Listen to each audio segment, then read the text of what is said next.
Welcome. Thank you all for joining us. I'm joined with my partner, Senator Cory Booker of New Jersey, on this very important issue of the TikTok ban going into effect on Sunday, just 3 days from now. And he and I are partnered to make sure that we keep TikTok alive, that we have more time for TikTok to be able to survive. In less than 3 days, the TikTok ban will take effect with serious consequences for 170 million users, for 7 million businesses in our country that rely upon the platform.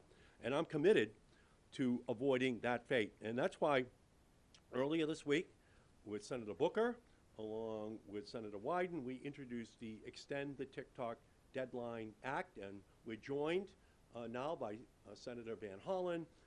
We're joined by Congressman Ro Khanna over on the House side in order to build the movement, to build the momentum so that we can save TikTok and extend the deadline by which ByteDance must sell TikTok and give them an additional 270 days so that we can work it out. And so today, Senator Booker, Senator Van Hollen, and I have sent a letter to President Biden urging him to trigger a provision in the statute to extend the TikTok deadline by 90 days.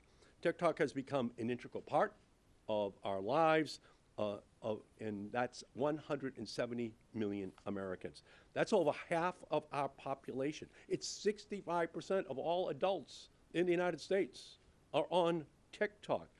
And to put that in perspective, that TikTok user base exceeds the Super Bowl's viewing audience by 50%. That's how many people use TikTok in our country. A ban on TikTok would have devastating repercussions for those users. Many depend on the app for their livelihood, and many struggle to afford basic needs like rent, groceries, or medical care. And for others, TikTok provides vital community support and creates a space to share their stories, especially during the emergencies like the Los Angeles fires. Its loss would leave many isolated. Right now, many in that community are building new communities. They're actually keeping their businesses open using TikTok. And we should not be cutting off that vital tool in Los Angeles right now and in other parts of the country. So from my perspective, and let me be clear, TikTok has its problems. Like every social media platform, TikTok poses a serious risk to the privacy and the mental health of our young people. In fact, TikTok paid a fine for violating my law, the Child Online Privacy Protection Act.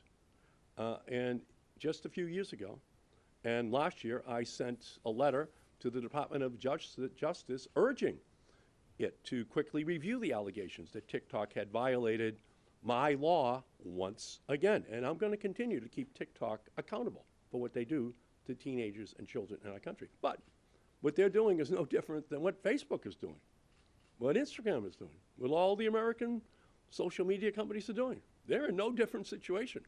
There's a great mental health, teenage and children's private crisis in our country, and the Surgeon General is pointing the finger at social media, but they're not pointing it just at TikTok. They're pointing it at everybody. So that doesn't solve that problem. We need a whole separate solution to that, and that was my bill that got killed 4 weeks ago on the Senate floor in the last week. That's taken on big interest in our country.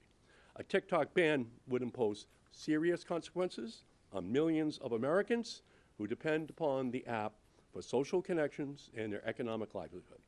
And that's why yesterday I requested that the Senate pass the Extend the TikTok Deadline Act by unanimous consent. Unfortunately, two of my Republican colleagues objected. Using hyperbolic language, they argued that ByteDance uses TikTok to indoctrinate young Americans with anti-American and pro-Chinese ideas. Proponents of the TikTok ban often argue that the platform is, quote, brainwashing Americans. But when I pointed out that a senior intelligence official had filed a declaration before the District of Columbia Court of Appeals acknowledging that the intelligence community had, quote, no information that ByteDance had manipulated content on TikTok to support China, my colleagues didn't even know what I was talking about. So here it is. This is an under oath declaration by in the intelligence community of the United States that they have no information that ByteDance has manipulated the content. None. So we have time. We have an ability to be able to work on this issue. There is no reason why TikTok has to go dark in 3 days. So it's telling that they're not even aware of this admission by the intelligence community, that that information compromise has not happened. And it's also further evidence that the rushed process that was used in Congress, where there was no specific vote in the Senate on this issue. There were no hearings in the Senate on this issue. There was no debate on this issue in the Senate. There was no expert testimony in the Senate on this issue. It was a rush to judgment without having heard all of the facts. And that's all that we're asking for. We're asking for more time. We're asking for an ability to be able to try rationally to resolve this issue so that TikTok does not go dark. So that's the issue, that's the place where we're at right now. We have a chance to do something about it. Senator Booker and I are asking President Biden to exercise his authority in order to extend the deadline by 90 days. We're willing to work with President-elect Trump and try to extend that deadline as well. This should be bipartisan. This should not be an issue which we are debating. And even as we're debating, TikTok users are flocking to a Chinese app with no reported presence in the United States. That's what's happening in our country right now.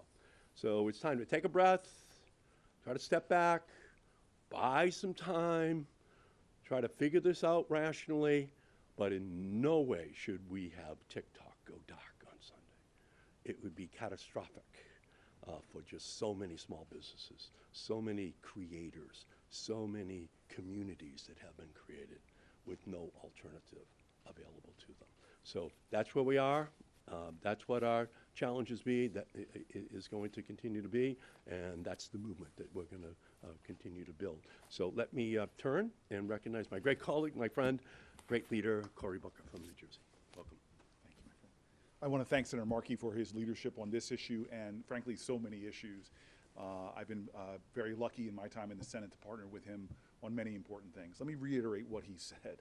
There's a real problem with social media in our society, in our culture, in our nation that we need to address. And I think there should be more leadership talking about how to stop its harms to Americans, particularly young Americans.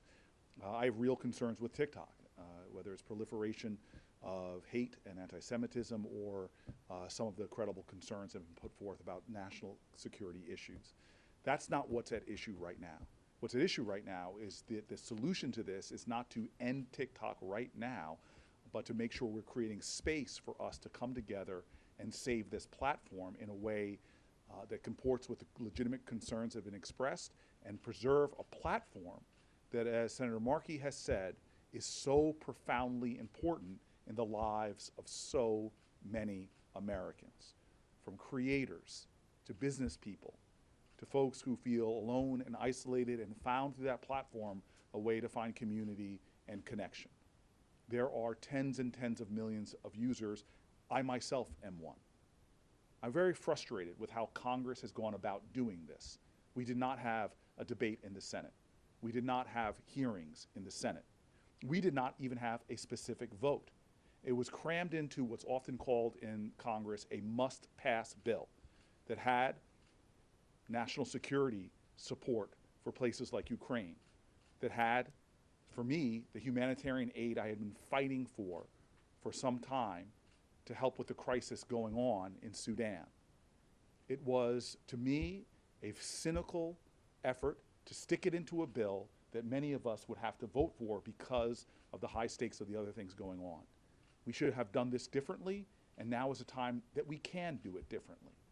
We're asking for time for us to debate this, discuss this, and find a solution that preserves the platform and addresses some of the legitimate concerns that have been raised. Thank you. Beautiful. Yeah. Any questions?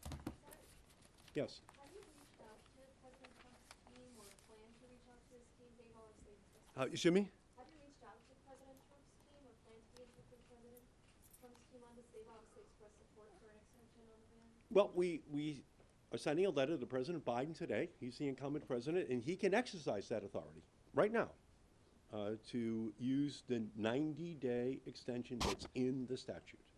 And so we hope that President Biden does that. And beyond that, we hope that if President Biden doesn't exercise that authority, that President Trump, after he is sworn in on Monday, that he would exercise that authority to ensure that TikTok stays alive. Because there are right now bidders for purchasing TikTok that are out there. And in the legislation, that could potentially trigger the 90-day extension so that negotiations, discussions could continue. So that's our goal, and we hope that President Biden does it. That's our goal right now. But then we would additionally hope, because obviously President Trump filed a brief before the Supreme Court last week. I went to the Supreme Court hearing on this issue, asking for an extension, asking for more time. So obviously President Trump has a great interest in the issue. Senator, it's been reported that TikTok CEO is going to be attending counting operation. What is your stake on this, and would you be willing, both of you, would you be willing to meet with him to have a conversation on what's going to happen? Well, I've talked to the CEO of TikTok. I've talked to people on all sides of this issue. Clearly, there needs to be an extension. And my hope is that President Biden and President-elect Trump can, between them, find a way of doing so. But I think it's probably helpful that the CEO of TikTok is going to be in town because he personifies, he puts the human face on what the impact's going to be on 170 million Americans.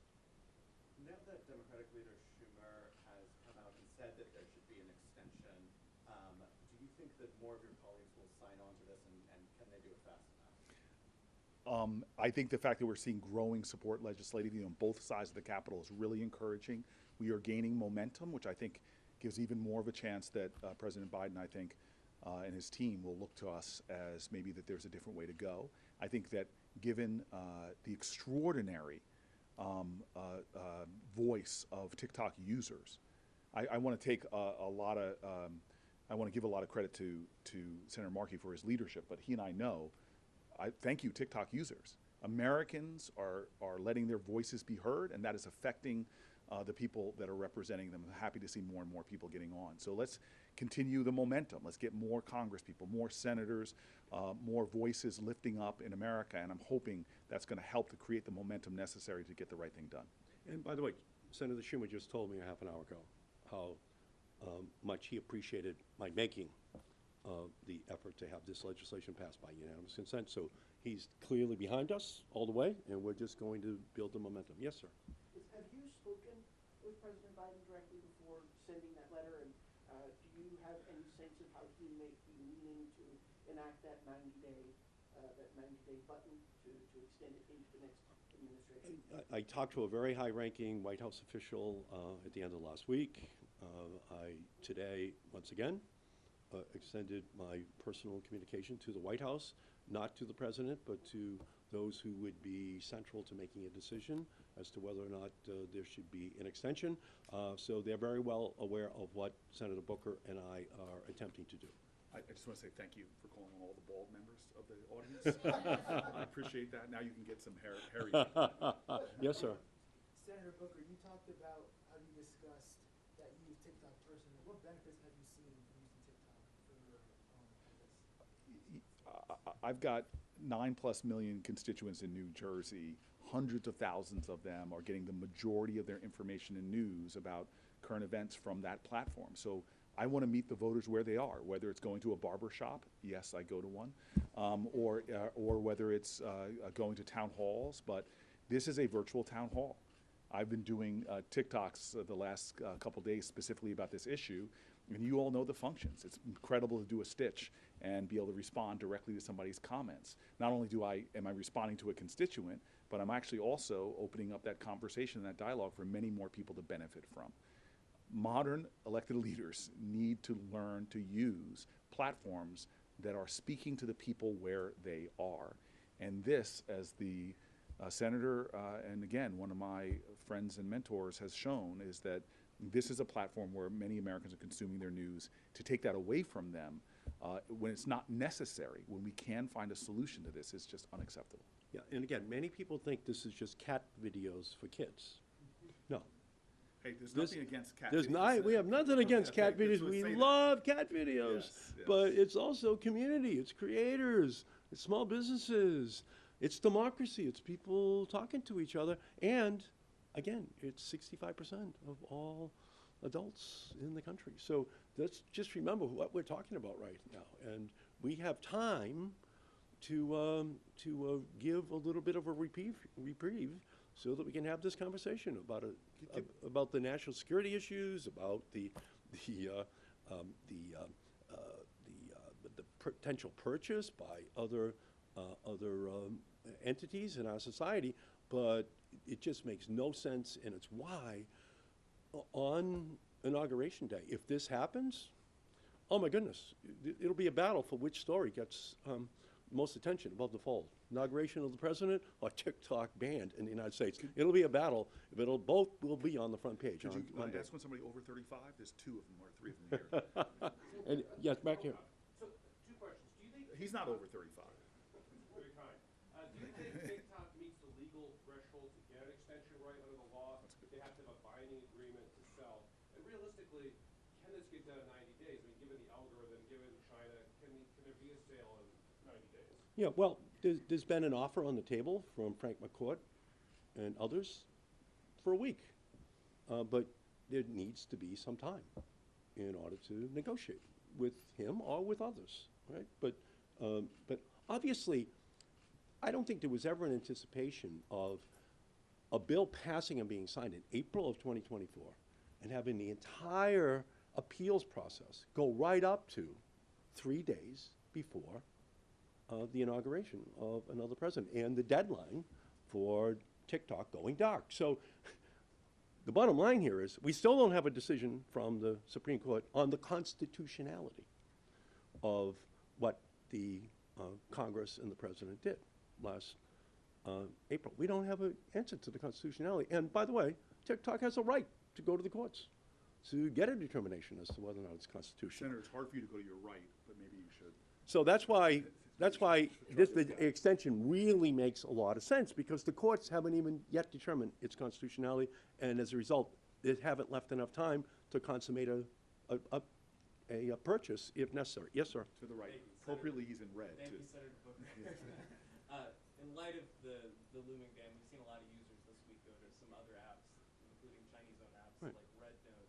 Is that a concern? Does there need to be a more comprehensive approach from Congress for combating some of these foreign-owned apps and copycats of TikTok as they pop up? Right, and as you make your red note question, we're so glad that you've worn your red sweater in order to, be part of that theme that you're channeling in the question. That's why we need a timeout. We need hearings. We need experts. We need to know what we're talking about. The Senate never considered this issue.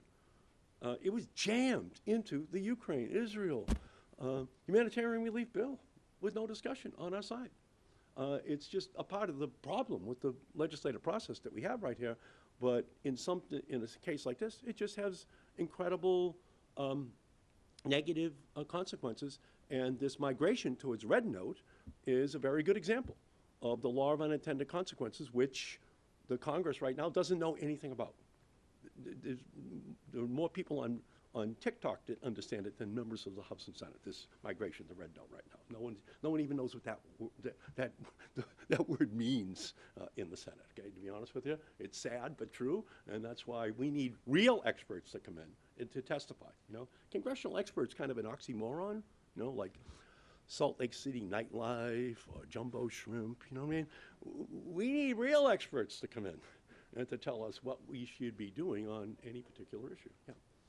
You want to go to your right, stay your right, sir? Do you want to stay? Oh, yeah, yeah. She's was one of the first hands Yeah, up. please. I feel bad. So you say that the appeals process has taken some time, but why wait until now to do this? You know, it was passed initially in April. Why didn't, or have you been working on this for months? Oh, I've been working on this all along. I actually went out on the Senate floor on the day it passed and said, this is a big mistake, putting the TikTok ban in that must-pass legislation. I gave a very extensive speech that day. I was trying to talk to the Senate about how respectful they should be of the consequences of just, without any debate or thought, abolishing the most popular, you know, social media site in the country. And so, yeah, I was on it from day one at 8 a.m., the day of the ban passing in the Senate, and I've been on it every day since. And I just want to give him a little more credit. He's been working on this for some time, talking to a lot of people. And again, even today, I want to thank the TikTok users.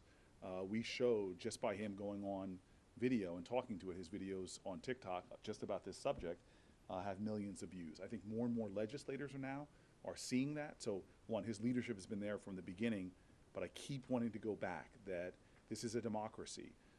Your voice matters, and I want to continue to encourage TikTok users to let your voice be heard by your representatives, by your senators, by the outgoing president, by the incoming president, because I really think this is one of those situations where the power of the people is greater than the people in power, and you are making a difference. Your voice is being heard, and that's why on our bill, we have so many new members jumping onto our bill and creating some momentum. So please don't give up. Please keep pushing for a common sense solution to this. Right. And as recently as yesterday afternoon, talking to my Senate colleagues, they didn't even know that the intelligence community has filed an affidavit with the D.C. Circuit Court of Appeals saying they have no information about the compromise of this information. So, so we need to do a big educational, you know, process here in the Senate, and we just need time out on the field while we study this issue and try to get a reasonable solution. Because again, the creators, the communities that are out there right now are desperate. They're seeing, and many of them, their lives that are just going to be eradicated. 7 million small businesses who use this technology. There's at least 225,000 jobs directly related to TikTok, all gone, because it's going dark. TikTok has made that clear. It's going dark on Sunday. Yes? What do you make of all of these major tech CEOs that are going to be on the platform on Inauguration Day, some of them even altering some of their practices to, you know, better suit Trump? What do you make of that? As the author of the big three pieces of legislation in the 1990s that created the digital revolution, obviously, on the one hand, I'm proud that we have moved the whole country from analog to digital. When my final bill passed, I was the lead Democrat. In February of 1996, when President Clinton signed it, not one home in America had broadband. Not one home. So the goal was to move America from broadband, narrowband to broadband, from dial-up to broadband, from analog to digital. And we've been successful. In the first generation, Google, eBay, Amazon, Hulu, YouTube, you know, I'm very proud of that. But there's a successor group of companies, including TikTok and others, you know, that are now filling the space. That was the goal. But there is a Dickensian side to this revolution, which I said back in 1996. It's the best of technologies and the worst of technologies simultaneously. It can enable, it can ennoble, it can degrade, it can debase. It can do it all. The big companies, they tout all the great stuff they do, enabling, ennobling. And they try to hide the degrading, the debasing. Huh? They try to hide it. So as they're up there on the platform, the companies that are the principal beneficiaries of those three bills that I'm very proud of, believe me, I know how important it is that I have introduced my AI Civil Rights Act, endorsed by every single civil rights group in the United States, okay, as part and parcel of this AI revolution that they're all talking about. So as I see them up there, I know that we need an AI Civil Rights Act.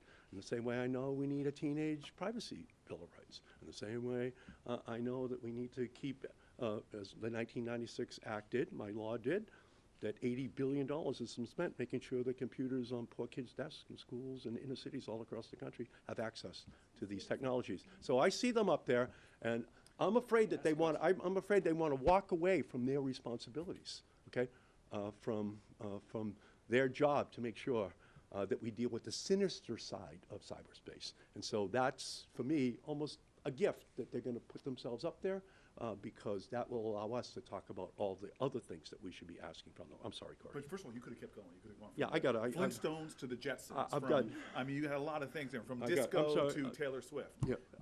You could have gone. You got to get your rap there. Yeah, A little bit better. yeah. We got one last question. Yeah, that was, by the way, when only birds tweeted. Yeah, that's When that good. bill That's a passed, good one. that was That's a good nothing, one. was, that's We're how here all long week, ago. by the That's way. how Yes, long ago yeah. it was, yeah.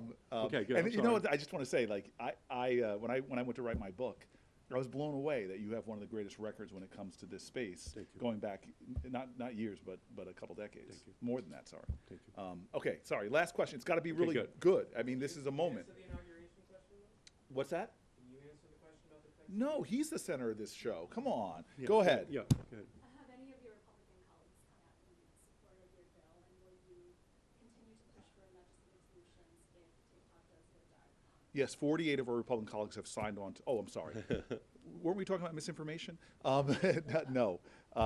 We have not gotten one Republican co-signer at this point.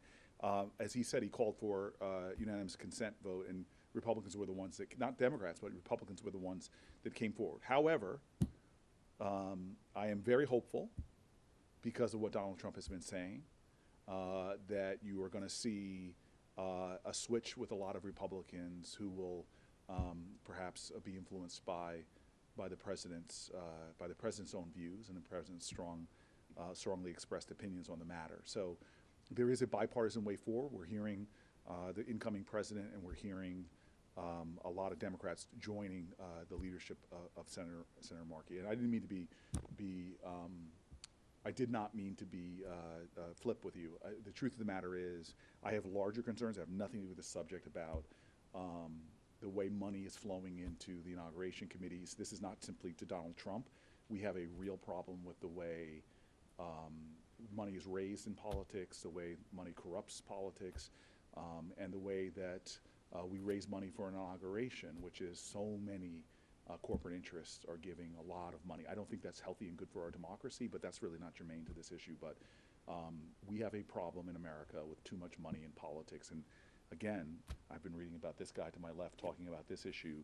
I'm a few months younger than him, but he's been talking about this issue for quite some time. So, just to finish up and to follow, the goal of those laws were to break up all the monopolies. So that's what my bills did. Broke up the cable monopoly, broke up the local telephone monopoly, broke up the wireless monopolies. I broke them all up so that we could unleash a new generation of techies that could move into the space and reinvent the way in which we communicate here and around the world. And the principal beneficiaries of those laws are now going to be sitting up at President Trump's inaugural. And unfortunately, for too many of them, they're channeling the very same instincts that those monopolies that we broke up in the 1990s had, to control the market, to not listen to the public, to not, in fact, be responsive to the totality of all of the values which we have in our society. So, again, Senator Booker is just such a great leader. We're going to continue on this. It is essential that TikTok be alive at midnight on Sunday night. And we're going to continue to work to build the movement to make that possible, because we need time. Time will solve this problem. But without time, unfortunately, for millions of Americans, they're going to lose TikTok on Sunday. And we're going to work to make Can sure we do that something that's doesn't never happen. been done? Yeah, Just, let's do it. We just finished a press conference with all those people. How did it go? It went great. We have the attention of the brilliant Washington Press Corps, and this message is going to continue to be spread across the country. TikTok must not go dark on Sunday. Amen. Amen. Thank you. Thank you. All right, everybody. Thank you all so very much. Thanks for coming. Appreciate it. Thank you.